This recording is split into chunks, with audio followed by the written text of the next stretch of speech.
Congratulations on completing the quiz and the coding challenge.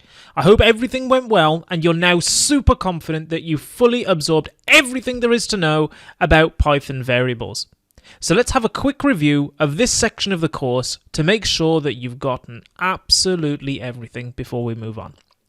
Firstly and most importantly, you learned that variables are used to store useful pieces of information in your computer programs.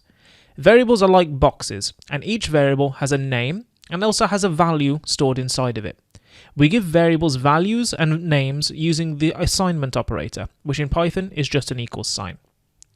You also learned that variables have a certain type, and because Python is a dynamically typed language, this variable type can change dynamically.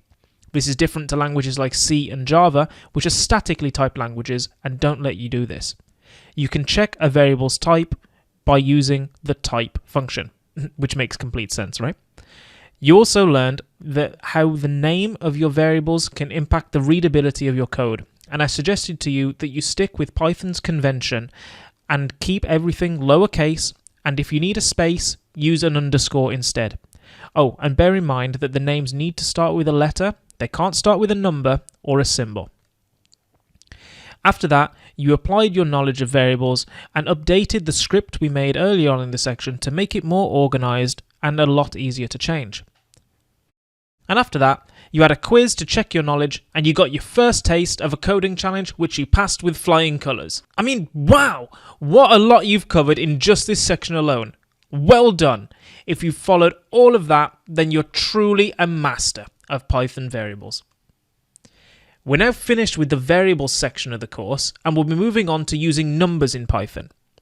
Computers use numbers for absolutely everything, from game design to computer vision to online maps. Numbers are absolutely everywhere in programming, and as usual, Python makes working with numbers super easy and a load of fun. So in the next section, we're going to take what we've already learned in this section about variables and combine it with some new knowledge about numbers in order to make our very first project.